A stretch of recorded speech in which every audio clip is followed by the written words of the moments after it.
Hi, friends. Welcome back. This is an original story from Hidden Revenge Family, and it took a turn you truly didn't see coming. Let's get into it. I pulled into my parents' driveway in a 12-year-old Chevy that rattled every time I hit the brakes. The engine clicked as it cooled down like it was counting the seconds of my return. 12 years away, 12 years of service. And this was the welcome home. The house looked the same white paint peeling near the porch, same wind chime Mom refused to replace. Same crack in the third step that Dad kept saying he would fix. Some things never move forward.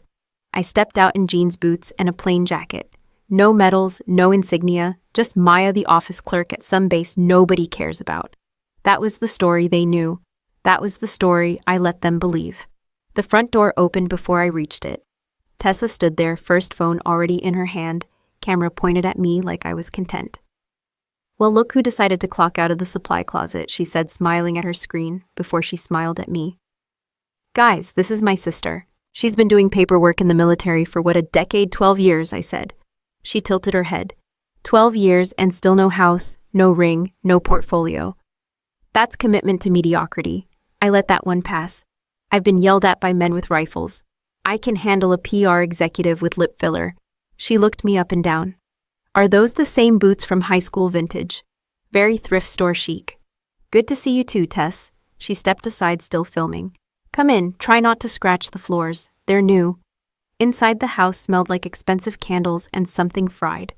Mom came out of the kitchen, wiping her hands on a towel. "Maya," she said, giving me a quick hug. "Light, careful, like I might stain her sweater." "Long drive." "About 12 hours, I said. Dad appeared behind her. "Gas isn't cheap. You should have flown." "I'm good," I said. Tessa laughed. With what money, there it was, the theme of the night. We sat at the dining table. Tessa kept talking about her penthouse apartment downtown. Floor-to-ceiling windows, Italian marble, a view of the river. She said it like she built the city herself. "I just closed a deal with a major defense contractor," she said proudly. "They love my strategy. I basically handle image for people who actually matter in the military." She looked at me when she said that. I took a sip of water. "Slow, steady. You should really think about transitioning out," she added. 12 years pushing paper, that's not a career. That's hiding." Dad nodded. "Tessa's doing well. She understands leverage." Mom smiled at her like she hung the moon. Then Dad cleared his throat. "About your room. Here we go." "Tessa needs more space," Mom said quickly. "She's expanding her live stream presence. Sponsors, partnerships. It's serious." "So?" I asked. "So we converted your old room into her studio," Dad said. "Lighting rig, acoustic panels. It's impressive." Tessa leaned back, pleased. "Brand growth requires sacrifice." "And me?" I asked. Mom gave me a look like she was asking me to be reasonable. "The basement is empty. We cleaned it. It's cozy. The basement. Concrete floor, one small window near the ceiling. 12 steps down from the kitchen. I used to count them as a kid when I got sent there for attitude." I nodded once. "Fine." Tessa smirked. "See, military discipline. Love that." Right then something settled in me. Not anger, not shame, just clarity. Have you ever walked into a room where everyone already decided who you are and nothing you say can change it? Have you ever been the only one who knows your own value while the people who raised you reduce you to a punchline? If that's happened to you, tell me in the comments. I want to know how you handled it. Dinner ended with Tessa showing off her latest analytics report. Dad helped her move a new ring light into what used to be my bedroom. Mom asked if I could carry some boxes down to the basement since I was used to physical work. I carried them without complaint. The basement smelled like dust and old paint. A single bulb hung from the ceiling. The mattress on the floor looked thinner than I remembered. I set my duffel down. Then I brought in the one thing I didn't let anyone touch. A small armored suitcase. Matte black, reinforced corners, no brand name. Tessa followed me halfway down the stairs. "What's in that?" she asked. "Work stuff." She laughed. "What staplers?" I didn't answer. She shrugged. "Just don't bring any depressing office energy into my house. Your house." I waited until her heels clicked back up the stairs. Then I locked the basement door from the inside. 12 years teaches you habits. I scanned the room automatically. Entry points, sight lines, blind spots, the tiny window, the old vent near the ceiling. I moved a box aside and crouched near a stack of old mail that had been shoved into a plastic bin. My name was on several envelopes. Military return address. Already opened. carefully opened. Not torn, not accidental. I picked up one dated 3 years ago, another from last year, a few from months ago, all sliced open along the edge and resealed. My jaw tightened. I had requested sensitive correspondence be sent to this address while I was deployed overseas, benefits updates, legal documents, direct deposit confirmations. I checked my phone. No missed alerts, no suspicious login notifications. That meant someone here had access before. I stood still for a full 12 seconds. Slow inhale, slow exhale. The same breathing rhythm I use before making a call that changes someone's life. Upstairs, I heard Tessa laughing on a live stream. Family is everything, she was saying. I always support my loved ones. I almost smiled. I knelt beside the armored suitcase and unlocked it just enough to check the contents. Inside, wrapped in protective cloth, was a gold-trimmed service insignia and a medal authorized but never displayed publicly. The medal caught the dim basement light and reflected it back in a sharp line. I closed the case immediately and locked it again. They thought I spent 12 years filing paperwork in a storage room. They thought I came back with nothing. Upstairs, Tessa's voice echoed through the floorboards, selling a version of strength she had never earned. Down in the basement, I sat on the edge of the mattress and looked at the opened envelopes in my hand. Someone had crossed a line, and I don't ignore lines. I woke up before sunrise and drove to the VA office to reactivate my health coverage. 12 years in uniform means paperwork never really ends. You just change buildings. I sat in a plastic chair, filled out the forms, confirmed my service dates, and logged into my military savings portal while I waited for my number to be called. The balance didn't make sense. I blinked once and refreshed the screen. 0, not low, not delayed. 0, my thrift savings account, my deployment bonuses, housing allowances I barely touched, hazard pay from places my parents can't pronounce, 12 years of steady deposits stacked 1 month at a time, gone. I checked transaction history, withdrawals, large ones, structured, not random, not sloppy. The money had been transferred out in segments over the last 4 years. Same external account, same routing number. I memorized it in 12 seconds. I didn't react. I didn't curse. I didn't slam the phone against the wall like some dramatic movie scene. I closed the portal and walked to my car. Then I called Tessa. She answered on the second ring. I'm in a strategy session. Make it quick. Did you access my military savings account? Silence. Then a soft exhale. Wow. Straight to accusations. No hello. Did you access it? She clicked her tongue. You're welcome, by the way. For what? For not letting your money rot while you were playing soldier. My grip tightened on the steering wheel. Answer the question. I managed it, she said calmly. $450,000, invested wisely. You don't understand capital flow, Maya. You would have left it sitting there collecting dust. That wasn't yours. Oh, please, she said. You weren't here. You weren't using it. I turned it into equity. In what? My penthouse. Of course. The down payment alone was 6 figures, she continued. The rest covered renovations, branding shoots, strategic networking events. It's called positioning. You drained my entire account. I borrowed it. You never asked. You would have said no. Yes, she laughed. Exactly. I started the engine but didn't drive. Return it. It's tied up in property value, she said smoothly. Relax. The market's strong. You'll thank me in 10 years. It was my income, and I'm your sister. That line again. Family as a permission slip. You call that management, I asked. Moving money without consent, I call it a management fee, she said. $450,000 for 12 years of underperformance, honestly. I saved you from yourself. I ended the call. I drove home in silence, counting the traffic lights. 12 red lights before I turned into the driveway. Inside, Tessa was on the couch scrolling through her phone like she hadn't just admitted to financial theft. Mom was arranging flowers. Dad was reading the business section. We need to talk, I said. Tessa didn't look up. We already did. You transferred $450,000 out of my account. Dad lowered his newspaper. Is this about money again? Yes, I said. Mom sighed. Maya, your sister, has been helping this family grow by emptying my savings. Tessa finally looked at me. Why are you acting like I robbed you at gunpoint? Because you did it without permission. She rolled her eyes. You were deployed half the time. You barely logged in. Someone had to make executive decisions. Executive decisions don't include identity fraud. Her smile faded for a second. Dad stood up. Watch your tone. My tone, I asked. She took 12 years of income. Tessa stood too. I turned it into an asset. The penthouse has already appreciated. You're thinking small. It's in your name. Well, obviously, return it. She crossed her arms. No. The room went quiet. Mom stepped between us. Tessa is successful. She's building something real. We're proud of her. And me, I asked. Dad answered without hesitation. You chose a path that doesn't create wealth. I let that sit in the air. Tessa understands value, Mom added. You've always been simple. 12 years operating in classified environments. 12 years making decisions that affect lives. And in this house, I'm simple. She invested in her future, Dad said. You should be grateful she included you. Included me, I asked. She could have left you with nothing, Tessa said lightly. Instead, you technically own a fraction of premium real estate. You're welcome. My heartbeat slowed instead of sped up. That's what happens when a situation becomes clear. Say it again, I said. Tessa smirked. You don't know how to use money. There it was, Mom nodded.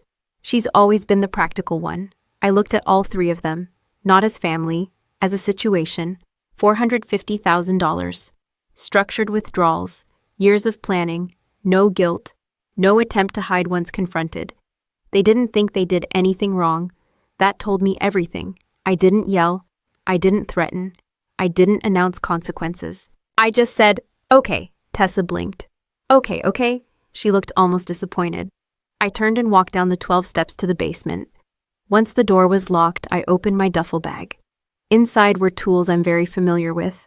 Compact surveillance cameras, audio transmitters no bigger than a coin, backup storage encrypted to military standards. Equipment I've used in places far less comfortable than my parents' house. You learn habits in intelligence work. When someone shows you their hand, you don't argue.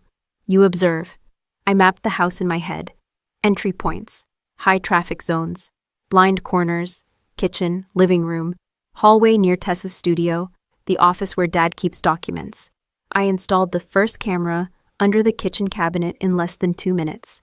The second went behind a decorative vent in the hallway. The third inside a smoke detector casing. 12 devices total by the time I finished. Not paranoia, documentation. Upstairs, Tessa laughed loudly during another live stream. Family support is everything, she told her audience. I adjusted the angle of the camera in the living room. $450,000. They thought this was about money. It wasn't. It was about consent, about respect, about lines. And they had crossed all 12 of mine. I waited until the house went quiet before I made my next move. Tessa always plugged her phone in on the kitchen counter before bed. Not because she trusted us, because she trusted her own sense of control. She believed no one in this house had the skill set to touch her digital life. She was wrong. At 12:17 a.m., the lights upstairs went off one by one. I counted the footsteps. Dad to the bathroom, Mom to the hallway, Tessa pacing in her studio, probably editing clips of herself talking about empowered leadership. When her door finally shut, I gave it 12 more minutes. I moved upstairs without a sound. Her phone sat exactly where I expected. Charging, face down, no passcode notifications on the screen. I didn't need her passcode. From my pocket, I pulled a compact device, no bigger than a key fob. Military-grade data extraction tool, field issue. The kind used when time matters and warrants are already signed somewhere far above your pay grade. I connected it to her phone. The screen flickered once. Encryption doesn't scare me. I've worked through systems designed by governments that don't even admit they exist. Tessa's biometric lock felt like a child's puzzle. Within 3 minutes, I had full access. Messages, banking apps, cloud storage, audio files. I mirrored everything to an encrypted drive in my jacket. First stop, financial records. There it was, not just transfers from my account to hers. There were emails between her and a private banker discussing long-term repositioning of dormant family assets. My dormant family assets. I opened the attachments. PDF files. Legal forms. One of them froze my hand mid-scroll. Voluntary relinquishment of inheritance rights. My name typed neatly at the top. Grandfather's property listed below. The land he bought after serving 30 years in the service himself. 12 acres outside the city. Clear title, no debt. And at the bottom, a digital signature, mine. Except it wasn't. I zoomed in. The stroke pressure was wrong. The spacing between the M and the V slightly off. I know my signature. I've signed deployment authorizations, classified directives, operational approvals, hundreds of times. This was a copy, a traced version, timestamped 2 years ago, filed with the county office. Witness signature Tessa Vance. I exhaled slowly through my nose. She didn't just take money, she tried to erase me from the family ledger. I kept digging. There were text threads between her and a real estate attorney. Once Maya signs off, the land is ours to leverage. She won't question it. She's barely home. She doesn't understand contracts anyway. The arrogance would have been impressive if it wasn't aimed at me. Then I found a folder labeled Archive. Inside were voice memos. I tapped one. Background noise, glasses clinking, music, laughter. Tessa's voice cut through clearly. I'm telling you, she's basically a mouse in a supply closet, she said, laughing. 12 years and all she can do is file inventory forms. Nobody important even knows her name. More laughter. Honestly, if she disappeared again, no one would notice. She's invisible, a male voice asked. Isn't she military? Technically, Tessa replied, but like the boring kind. Logistics, paperwork, she's not exactly saving the country. I stopped the audio. For 12 seconds, I let silence sit in my ears. Invisible. I've coordinated counter-cyber operations that shut down trafficking networks across borders.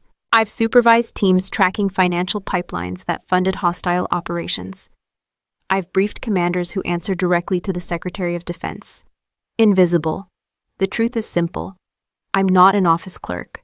I'm a lieutenant colonel in a joint special operations unit tasked with national cyber defense. I oversee missions most people will never read about. My name doesn't trend. My face isn't on posters. That's by design. 12 years ago, I signed a contract that required silence, so I stayed silent. I let them believe I pushed paper. I let them mock my lack of ambition. I let Tessa build a brand off borrowed shine. But silence isn't weakness, it's discipline. I continued scanning her phone. There were photos of the penthouse under renovation, caption drafts bragging about self-made success, direct messages to investors claiming she had exclusive defense partnerships. She used my deployments as talking points. She dropped hints about insider knowledge to elevate her credibility. That crossed into federal territory. I copied every file, every message, every memo. Before disconnecting, I opened her notes app. A checklist. Finalize inheritance transfer. Refinance property using land equity. Launch veteran family campaign for brand expansion. I almost admired the strategy. She built her empire on assets she didn't earn and authority she didn't possess. I wiped any trace of my device from her system and placed the phone exactly where it had been. Back in the basement, I reviewed the files on my encrypted laptop. $450,000. Forged inheritance documents. Public misrepresentation tied to military affiliations. That's not sibling rivalry. That's fraud layered over identity theft. Upstairs, the house was quiet. I sat on the edge of the mattress and looked at the 12 envelopes still stacked beside me. They thought I was small. They thought I lacked leverage. What they don't understand is this: my entire career has been about building cases quietly, observing, documenting, waiting until the timing is right. I don't confront targets emotionally, I isolate them. And right now, Tessa was isolating herself with every file she stored. She said no one would notice if I disappeared again. That's the thing about working in national security. When we disappear, it's intentional. And when we step into the light, it's because the operation is complete. I pressed send on the encrypted packet and watched the upload bar move before heading upstairs. Tessa's Young Entrepreneur Gala started at 6 sharp.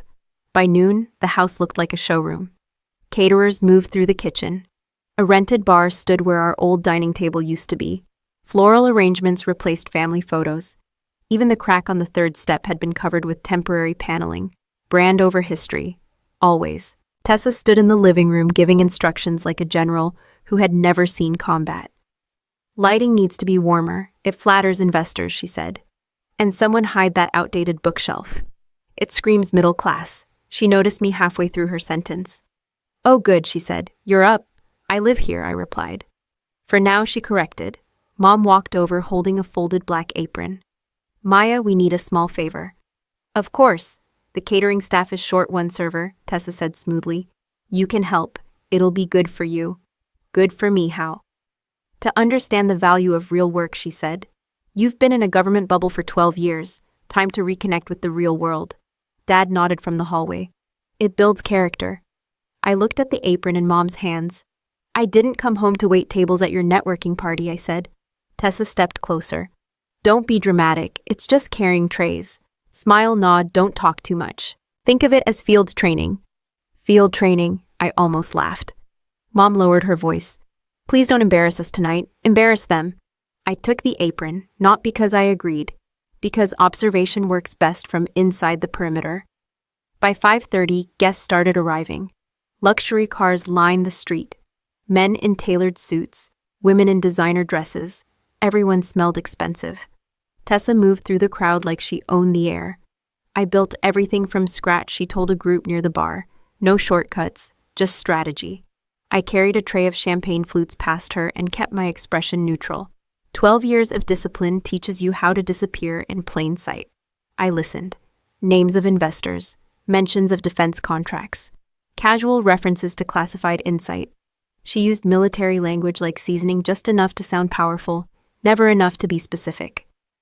Dad hovered nearby, smiling too hard. Mom adjusted napkins like they were part of the performance. Around 7:15, Tessa tapped a spoon against her glass. Attention everyone, the room quieted. She stepped onto the small stage area she'd set up where our piano used to be. I just want to thank you all for supporting young leadership and innovation, she began. Success isn't luck, it's clarity and courage. Applause. And speaking of courage, she continued, her eyes scanning until they landed on me. I want to introduce someone very special, my sister Maya. I froze for half a second, then kept walking with the tray. She just returned from the military. Tessa said, smiling like this was a heartwarming moment. 12 long years, polite clapping. But let's be honest, she added, her tone shifting slightly. Not everyone is built for excellence. A few nervous laughs. She tried to make a career out of it.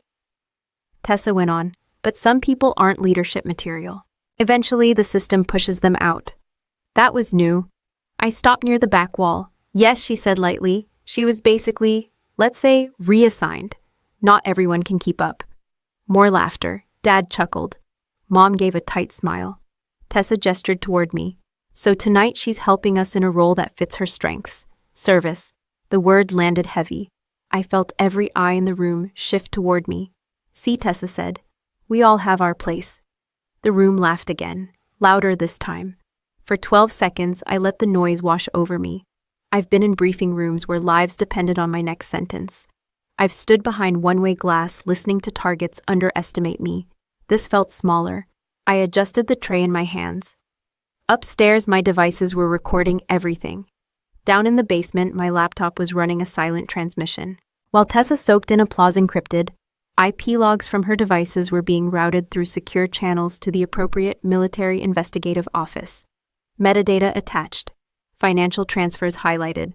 Fraud indicators flagged. I didn't need to defend myself in this room. Evidence travels faster than arguments.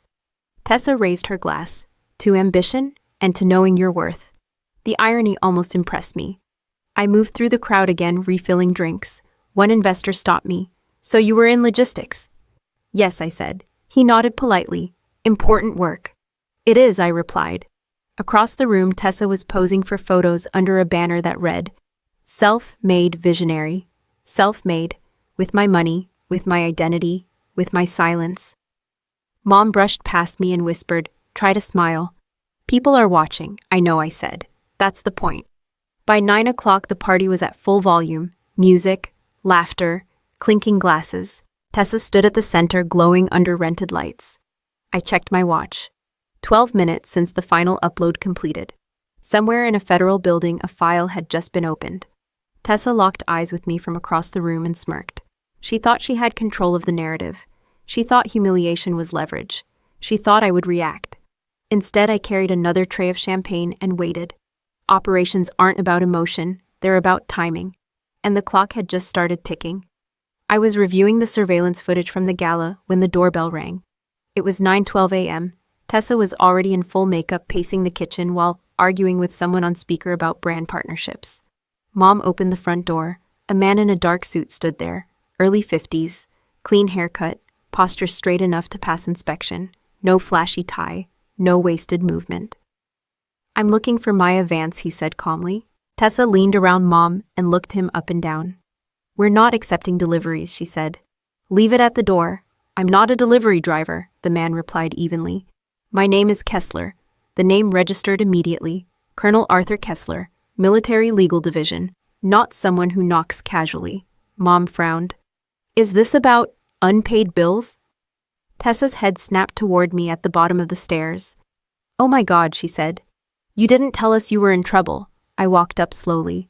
Kessler's eyes met mine for half a second. Professional recognition, nothing more. Lieutenant Colonel V, he began.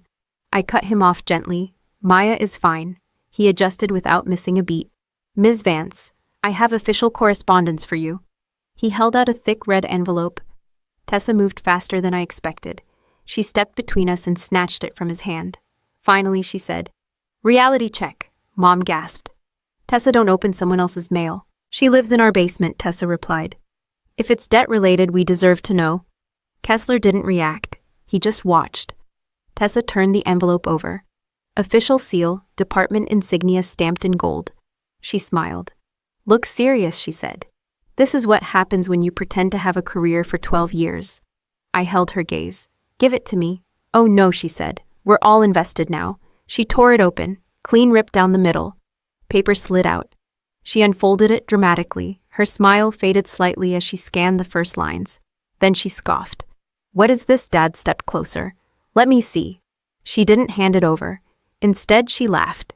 Loud, sharp. Oh, this is rich, she said. Special recognition ceremony, national commendation, Maya. You really went all in on the fantasy. Mom looked confused. Commendation for what? Tessa waved the paper in the air. Apparently, she's being honored for distinguished leadership and operational excellence. She burst out laughing again. Did you print this yourself? Dad looked at me. Is this some kind of scam? Kessler finally spoke. It is an official summons to attend a state-level military honors ceremony, he said. Attendance required. Tessa's expression hardened.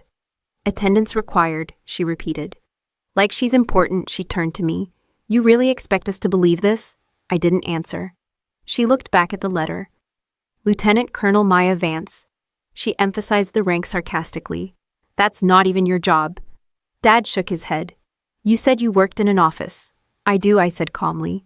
Tessa stepped closer to me, holding the paper between us. You lied to us, no. She narrowed her eyes. You're not a colonel, Lieutenant Colonel Kessler corrected quietly. Tessa ignored him. You can't even afford your own apartment, she said. And now you're some high-ranking officer? I stayed silent. That silence irritated her more than any denial would have. She looked at the gold seal again, then back at me. You know what I think, she said. I think this is a setup. I think you're about to get exposed for something. Without warning, she tore the letter in half, then in quarters, then into smaller pieces. Paper fell to the kitchen floor like confetti. Mom gasped. Tessa. Dad stared at the pieces. What did you just do? Tessa smiled at me, satisfied. If this was real, they'll send another one, she said. And if it's fake, then you just got saved from embarrassing yourself. The kitchen went quiet. Kessler looked at the torn paper, then at me. His face didn't change, but I saw the calculation. I can have a duplicate delivered, he said evenly. No need, I replied. Tessa crossed her arms. See, she knows it's fake. Kessler gave a small nod in my direction.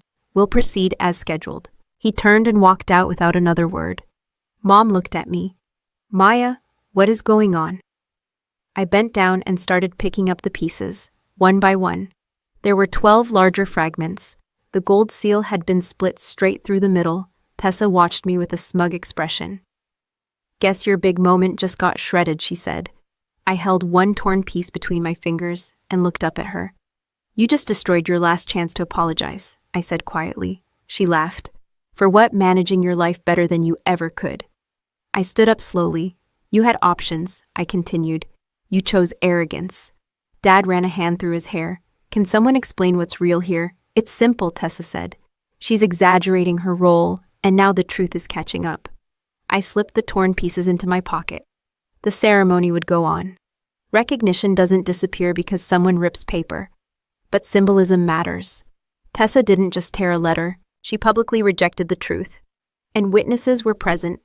I looked at the clock on the microwave. 9:24 a.m., 12 days until the ceremony. Upstairs, one of my cameras captured the entire exchange from the hallway angle. Audio clear, faces visible, intent documented. Tessa turned back to her phone as if nothing significant had happened. Crisis averted, she muttered, already texting someone. Mom looked unsettled. Dad looked confused. I walked back down the 12 steps to the basement. Once inside, I locked the door. I laid the torn pieces out on the small table and reconstructed enough to read the core details. Date, location, command authority, special national recognition, attendance mandatory. I placed the fragments into a clear evidence sleeve. Tessa thought humiliation was entertainment. She thought power was volume. She still believed I was the weakest person in the room. She hasn't realized yet that the door she tried to slam shut was never hers to control. And in 12 days, she's going to learn who the real gatekeeper is. I buttoned my jacket, checked my watch, and walked up the 12 steps to the kitchen. Ceremony day. The house was louder than usual. Mom was adjusting her necklace in the hallway mirror. Dad kept checking the time like he was about to close a business deal. Tessa stood by the door in a tailored white suit, phone in hand, already recording. Big day, she said to her followers. Honored to be a guest at the state military recognition ceremony. Relationships matter. Relationships. The BMW key fob dangled from her fingers. The new one. The car she'd bought 6 months ago. Paid in full with my money. Dad glanced at me. You're coming too, right? I was planning on it. Tessa laughed softly. In that, I looked down at my clothes. Neutral, clean, simple. What's wrong with it? I asked. She lowered her voice. It's a formal event. Try not to stand out. Mom stepped in. Maybe you shouldn't sit up front. It could confuse people. Confuse who? People who matter, Tessa said. Dad cleared his throat. Just don't make it awkward. Awkward. I nodded once. They walked out first. I followed them onto the driveway. Tessa slid into the passenger seat of the BMW like she belonged there. Dad drove. Mom waved at a neighbor. I reached for the back door handle. Tessa shook her head through the window. We don't have space, she mouthed dramatically. The back seat was empty. Dad rolled down the window slightly. Why don't you take a bus? Parking will be tight anyway. 12 seconds passed. Sure, I said. The BMW pulled away smoothly. I stood in the driveway watching it disappear. Silent deployment. I walked to the bus stop 3 blocks away. The ride took 40 minutes. I didn't mind. I've traveled in worse conditions. The venue came into view, a large civic auditorium draped in state flags and military insignia. Security presence visible. Uniformed officers at every entrance. I checked my phone. 12 unread messages from Tessa's group chat. Photos already posted. Caption front row energy. I approached the main entrance. 2 security lanes. One marked general admission. The other marked command access. I headed toward the command access gate. The sergeant at the checkpoint scanned the line ahead of me. When it was my turn, I handed him my ID. He looked at it once, then straightened immediately. Yes, ma'am, he said. He stepped aside and gestured me through. No questions, no hesitation. Inside staff members moved with purpose. An aide approached. Lieutenant Colonel Vance, he asked quietly. Yes, we've prepared the holding room as requested. Program begins in 12 minutes. Understood. Meanwhile, outside at the general admission line, I heard raised voices. I glanced through the glass. Tessa stood at the security desk, visibly irritated. There must be a mistake, she said loudly. I'm a listed guest. The officer scanned his tablet. Ma'am, your credentials are flagged. Flagged. That's impossible, Dad leaned in. We were invited. Yes, sir, the officer replied calmly. But there's an issue with documentation. Tessa crossed her arms. Call your supervisor. Another officer stepped over. I couldn't hear everything through the glass, but I caught fragments. Verification required. Pending review. Access temporarily restricted. Tessa's posture shifted from confident to defensive. She pulled out her phone, probably calling one of her contacts. From where I stood inside, the irony was almost perfect. She built influence on borrowed credibility, and now the system she tried to impress was asking questions. After several tense minutes, her entry was finally approved, but not at the front. They were redirected to a secondary seating section. General business guests. Not front row, not center. I stepped away from the glass and followed the aide down a private corridor. In the holding room, a uniform hung pressed and ready. Dark fabric, service insignia polished, medals aligned precisely. I changed quickly. 12 years of service don't show up in loud colors. They show up in small pieces of metal that represent things most people never see. A knock on the door. 5 minutes, ma'am, I nodded. Through a side hallway, I could hear the audience settling in. I took a breath, not nervous, just focused.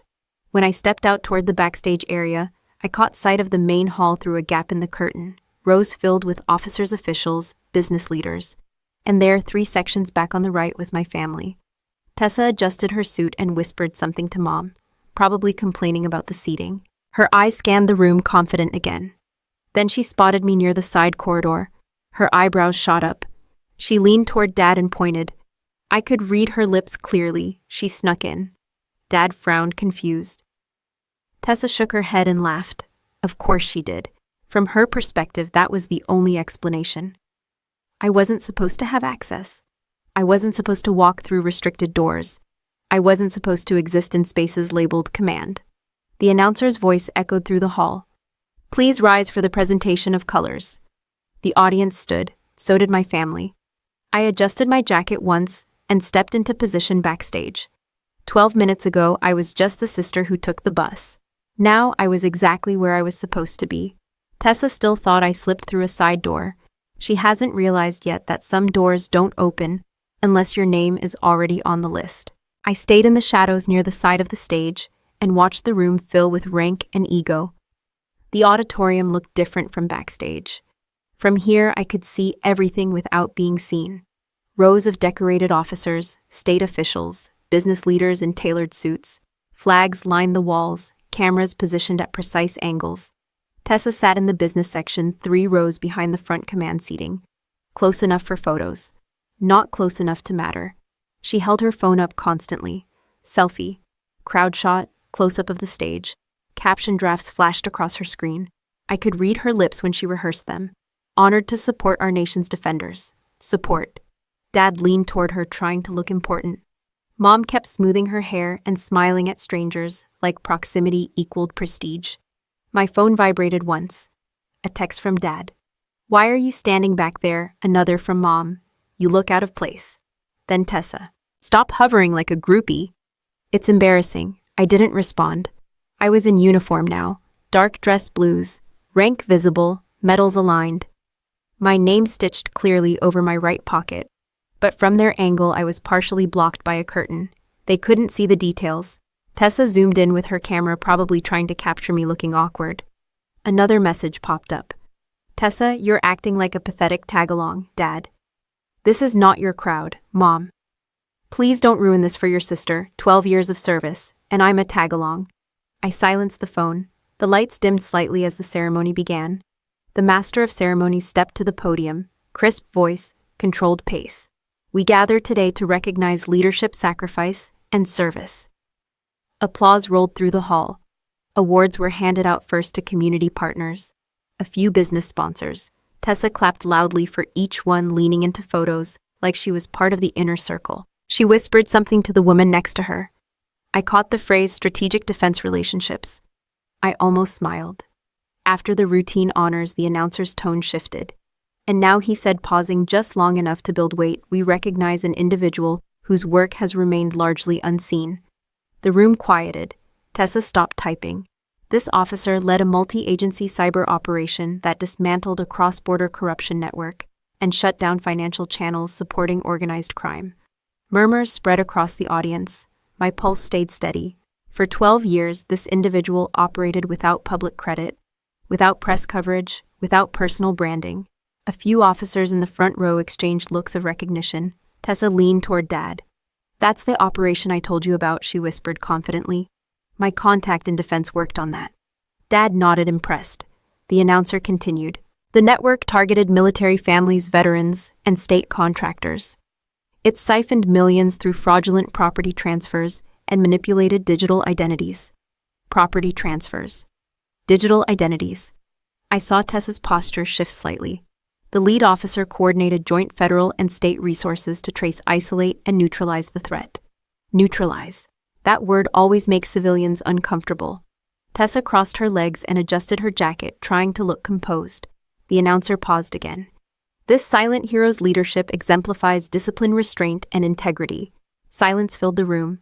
12 seconds stretched long. Then the announcer said, "For security reasons, much of the operational detail remains classified. However, today, we publicly acknowledge the officer who commanded the task force." Commanded. Tessa's head snapped toward the stage. She whispered again, louder this time. "That's definitely my partner's team." Mom smiled proudly, like somehow that reflected on her. Dad leaned forward in his seat. The announcer stepped aside slightly. "Please rise." The entire hall stood, chairs shifted, shoes scraped against polished floor. I stepped away from the curtain and into clearer view backstage. Tessa saw me first. Her eyebrows tightened. She texted quickly, "What are you doing up there?" Another message followed immediately. "This isn't funny," the announcer's voice carried across the hall. "Today we honor a leader who chose silence over applause. A commander who understood that real service does not need an audience." The weight of the words settled into the room. I saw a few senior officers in the front row glance toward my position. Recognition flickered across their faces. Tessa's confidence started to crack. She looked around, trying to find someone else near me, someone more plausible. There wasn't anyone. Her phone buzzed in her hand. Probably responses from the people she'd been bragging to. The announcer finished the sentence that changed the air in the room.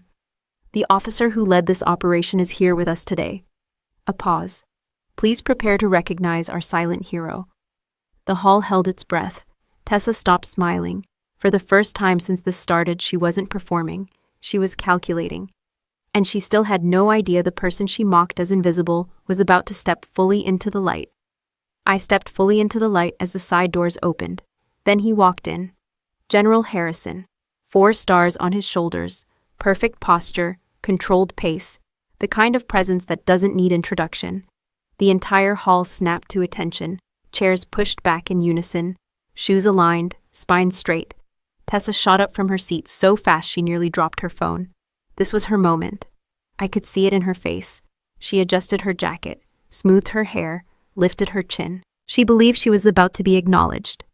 After all, she'd spent the last year telling people she had high-level defense partnerships. She'd hinted at exclusive collaborations. She'd positioned herself as a bridge between civilian influence and military credibility. In her mind, this was the payoff. General Harrison stepped to the podium. "Be seated," he said. The room obeyed instantly. He didn't waste words. For 12 years, he began a cyber task force, operated across state and federal lines to dismantle a network that targeted service members and their families. The screen behind him lit up. Images of financial flowcharts, red lines connecting shell accounts, geographic markers across borders. Tessa's smile tightened. General Harrison continued. The network engaged in identity theft, fraudulent property transfers, and unlawful financial manipulation involving active duty personnel. The air shifted. Dad leaned toward Tessa. "This sounds serious." She nodded quickly. "It's part of the operation I told you about." General Harrison paused.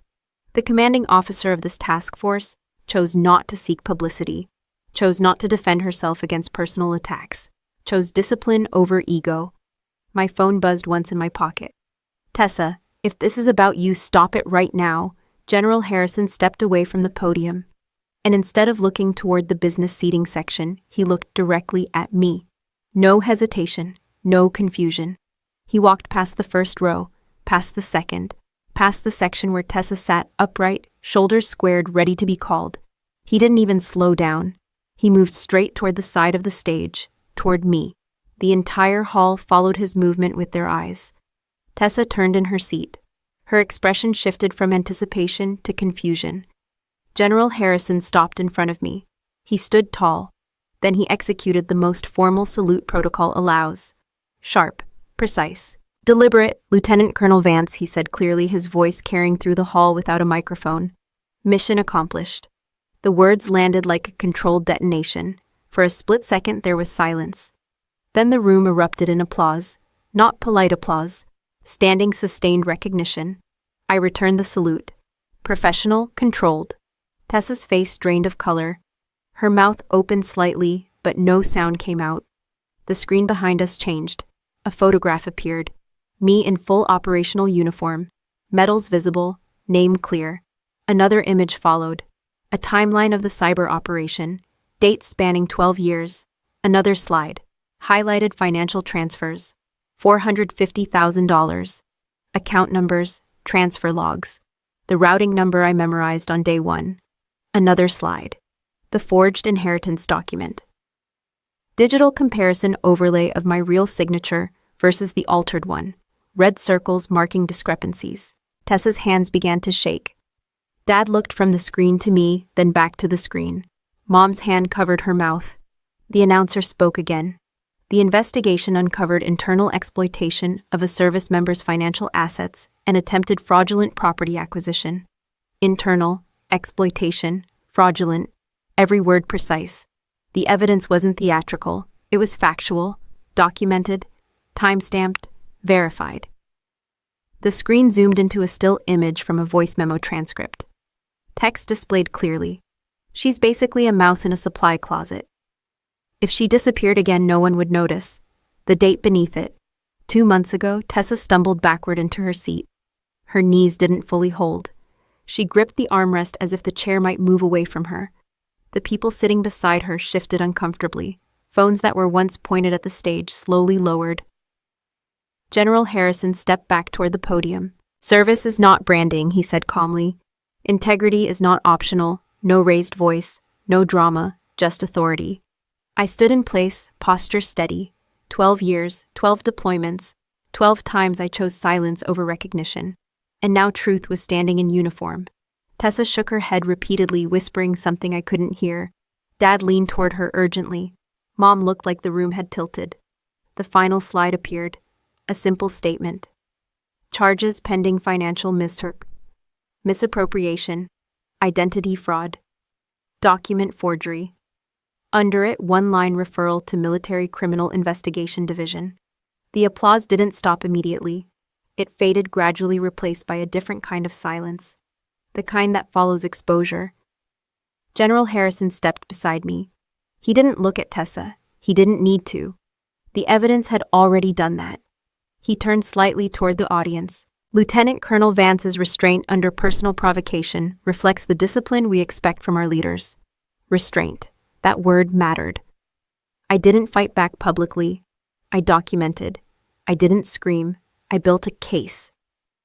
Tessa tried to stand again. Her legs gave slightly. Her phone slipped from her hand and hit the floor.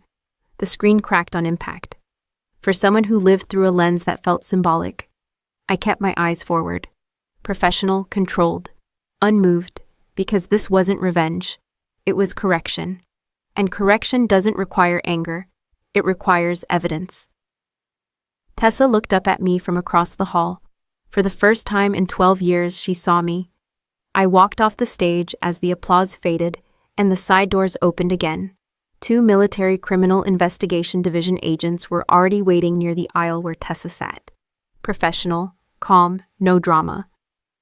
One of them leaned down and spoke quietly to her. She shook her head immediately. "No, this is a misunderstanding," she said loudly enough for 3 rows to hear. The agent showed her credentials. "We have a warrant," he said. Dad stood up so fast his chair tipped backward. "Wait a second," he snapped. "There has to be a mistake." Mom grabbed Tessa's arm. "You can't take her," she said. "She didn't hurt anyone." The second agent spoke evenly. "Ma'am, she is being detained for investigation into financial misappropriation and document fraud involving an active duty officer." Active duty officer. That phrase landed differently now. Tessa's eyes locked on me across the hall. "You did this?" she said, voice breaking. I didn't answer. She tried to pull away. "I invested it," she argued.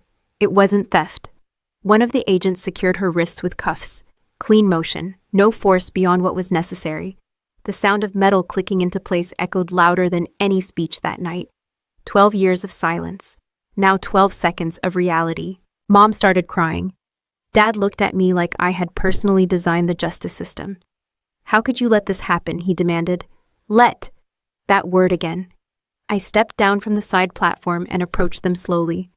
"I didn't let anything happen," I said. "She made choices."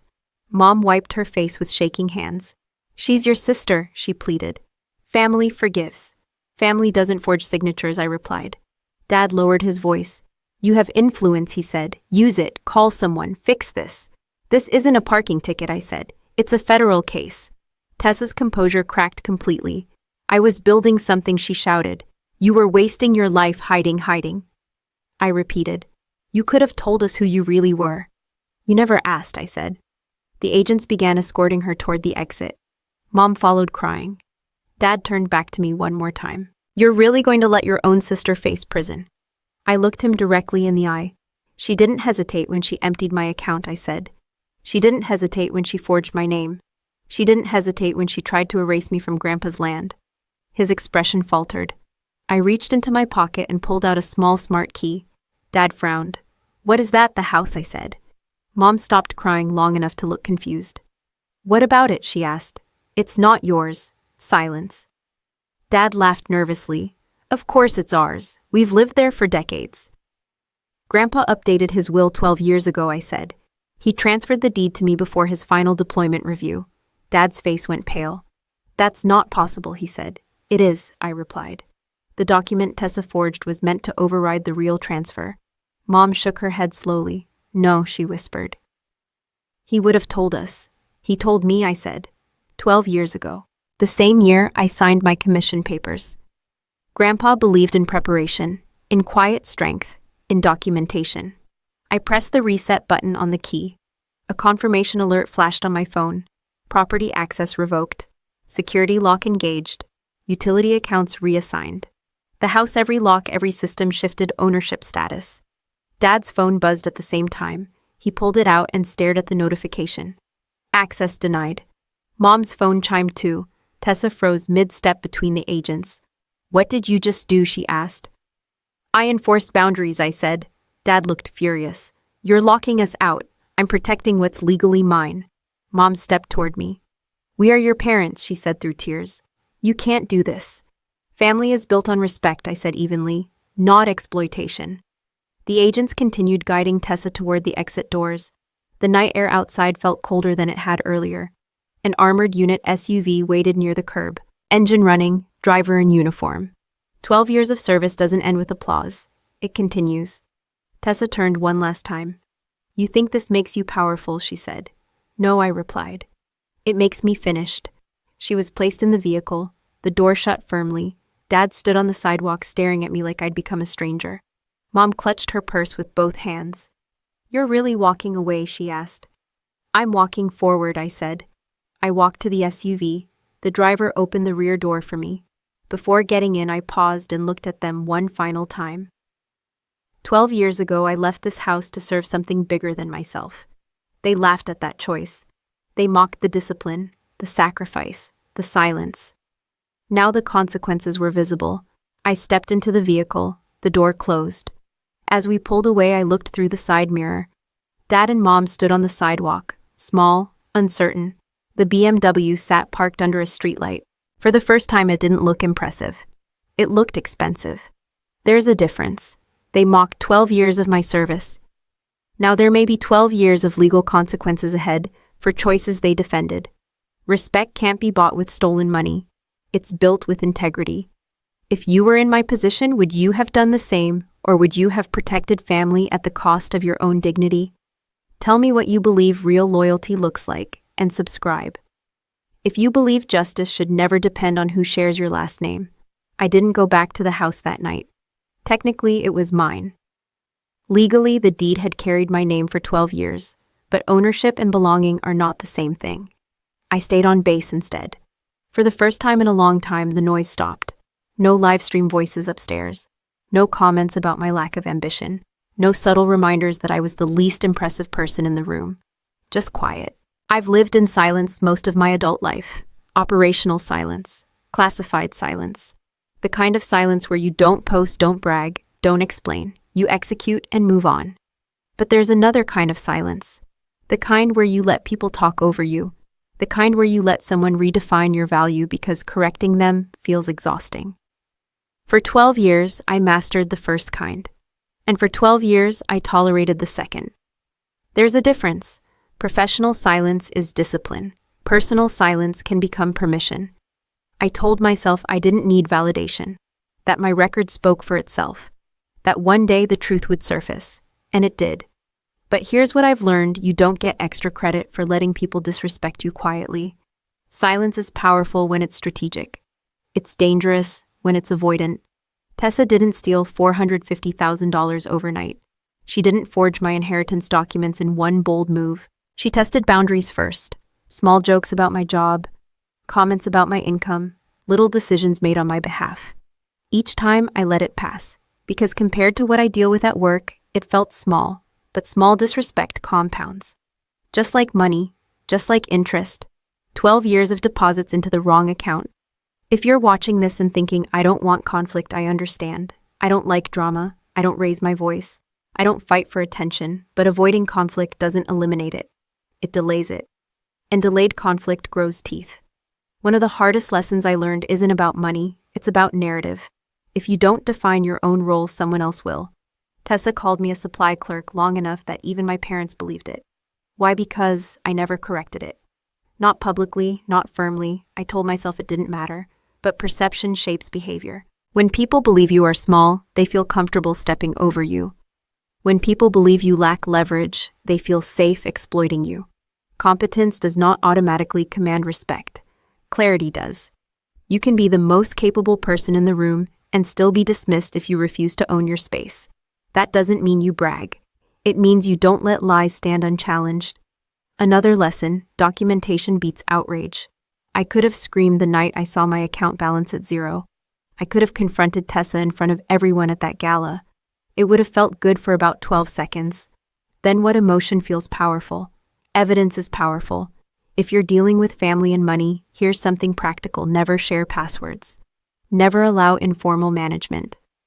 Never assume blood equals accountability. Keep records, save emails, separate finances clearly.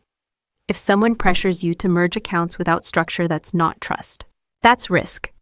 And if you feel guilty protecting your assets, ask yourself one question. Would you accept this behavior from a stranger if the answer is no?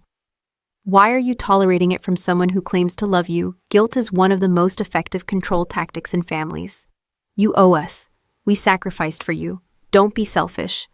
Those phrases are powerful because they mix love with obligation. But love without boundaries becomes leverage. I don't regret serving 12 years in silence. I regret letting that silence bleed into my personal life. I regret assuming that competence would automatically be recognized. It isn't. You teach people how to treat you, not through speeches, through limits. And here's something else that matters: justice is not revenge. What happened to Tessa wasn't me winning. It was consequence catching up. There's a difference. Revenge is emotional. Justice is procedural. I didn't destroy her. She built her success on stolen foundations. When exposure came, the structure collapsed. If you're in a situation where someone is taking advantage of you, you have options. You can confront recklessly, you can withdraw quietly, or you can prepare strategically. Preparation requires patience. Patience requires discipline. Discipline requires self-respect. And self-respect starts with this: you are allowed to say no. You are allowed to demand transparency. You are allowed to enforce consequences. Even with family, especially with family. 12 years ago, I chose service over attention. 12 days ago, I chose documentation over argument. 12 minutes before that salute, I chose restraint over reaction. Those choices built leverage, not noise. If there's one thing I want you to take from my story, it's this: don't confuse being calm with being powerless. Don't confuse being quiet with being weak. And don't let anyone convince you that protecting yourself makes you disloyal. Silence has a cost. Make sure you're paying it for a mission, not for someone else's comfort. The hardest part wasn't watching Tessa get arrested. It was watching my parents look at me like I had betrayed them. That look stays with you, not anger, not even hatred, disappointment. Like I failed some invisible family loyalty test. My mother's words replayed in my head for days. Family forgives. It sounds noble. It sounds mature. It sounds like something stitched on a pillow in a suburban living room. But here's the question nobody asks. Forgives what a mistake or a pattern? There's a difference. If Tessa had apologized the first time she crossed a line, we'd be having a different conversation. If she had asked before touching my savings, that's a conversation. If she had admitted wrongdoing instead of mocking me publicly, that's repairable. But she didn't slip. She calculated. She transferred money in structured increments. She forged a signature with enough precision to pass basic inspection. She built brand credibility using access she never earned. That isn't a mistake. That's strategy, and loyalty without accountability isn't love. It's corruption. We talk about corruption in governments like it's distant and dramatic. But it starts small. It starts when someone says, it's fine, they're family. When we excuse behavior because of blood, we teach the person that rules don't apply to them. And when rules don't apply, character erodes. My parents weren't evil. They were uncomfortable. It's easier to pressure the disciplined child than confront the reckless one. It's easier to ask the responsible person to absorb the damage than demand growth from the irresponsible one.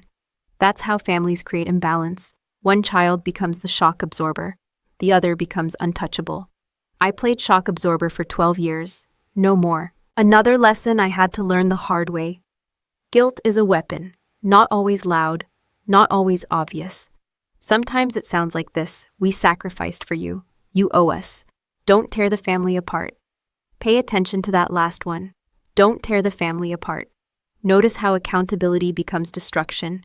Notice how enforcement becomes cruelty. Boundaries feel violent to people who benefited from your lack of them. When I locked the house access, my father called it extreme. When Tessa drained my account, he called it initiative. That imbalance isn't accidental, it's conditioning. If someone has been allowed to operate without consequences for years, your first boundary will feel like betrayal to them. But here's the truth. Boundaries don't destroy relationships. They expose which relationships were conditional. If your connection only survives when you tolerate disrespect, it wasn't healthy to begin with. Financial independence played a bigger role in this story than most people realize. $450,000 wasn't just money, it was leverage. When you control your own resources, you control your options. When someone else controls your resources, they control your flexibility. Money doesn't buy happiness, but it absolutely buys autonomy. If you are financially dependent on someone who disrespects you, your voice will always sound softer. That's not weakness, that's structure. So here's practical advice, not motivational fluff. Do not share financial access casually. Do not combine asset sets without documentation. Do not assume shared last names equal shared values. If you lend money, treat it like a contract. If you invest with family, formalize it. If someone resists transparency, that's information. And here's another uncomfortable truth. You cannot rescue someone from consequences they earned. If I had stepped in and fixed the investigation, what would Tessa learn? That she was right. That charm outruns law. That family influence overrides integrity. That would not help her. That would enable her. Sometimes the most loving decision is to let reality teach what you cannot. That doesn't mean you stop caring. It means you stop protecting behavior that harms you. There's a line between compassion and self-abandonment. I crossed that line for years. I believed being strong meant absorbing everything quietly. It doesn't. Being strong means knowing when to absorb and when to enforce. When my parents asked me to save Tessa, I asked myself one question. If she weren't my sister, would I intervene? The answer was immediate. No, that clarity matters. Because principles that only apply to strangers aren't principles. They're preferences. You don't get to preach fairness in public and practice favoritism at home. Consistency is integrity. Integrity is expensive. It costs comfort. It costs approval. Sometimes it costs proximity. But the alternative costs self-respect. And that price is higher.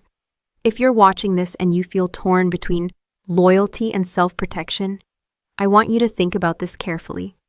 Loyalty without limits becomes self-betrayal. You can love someone and still refuse to fund their chaos. You can care about someone and still allow consequences. You can walk away from toxic behavior without walking away from your values. Boundaries are not betrayal. They are clarity. And clarity is not cruelty. It's honesty. For 12 years, I defended a country that believes in law. It would be hypocritical to ignore that law when it entered my own home. If your family expects you to sacrifice your dignity to preserve their comfort, that's not unity. That's imbalance. An imbalance always collapses.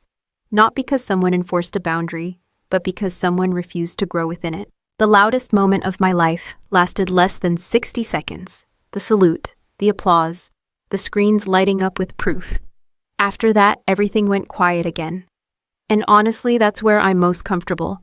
For 12 years, I worked in rooms where no one clapped.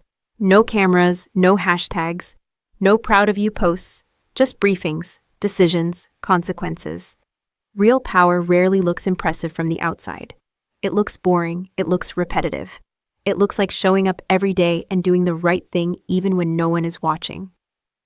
Tessa built visibility. I built credibility. There's a difference. Visibility is fast, credibility is slow. Visibility gets attention. Credibility survives exposure. When the screens behind me showed the evidence, what collapsed wasn't just her reputation. It was the gap between image and substance. And that gap is where most people live now. We live in a world that rewards presentation, followers, engagement, perception. But perception has an expiration date. Character doesn't. For 12 years, nobody in my family saw what I was doing. They saw the car I drove. They saw the clothes I wore. They saw the absence of luxury. They measured value with surface indicators. And that's common. We all do it. We judge success by what's visible, but some of the strongest people you know are building quietly, paying off debt quietly, studying quietly, recovering quietly, healing quietly. Just because it isn't broadcast doesn't mean it isn't powerful.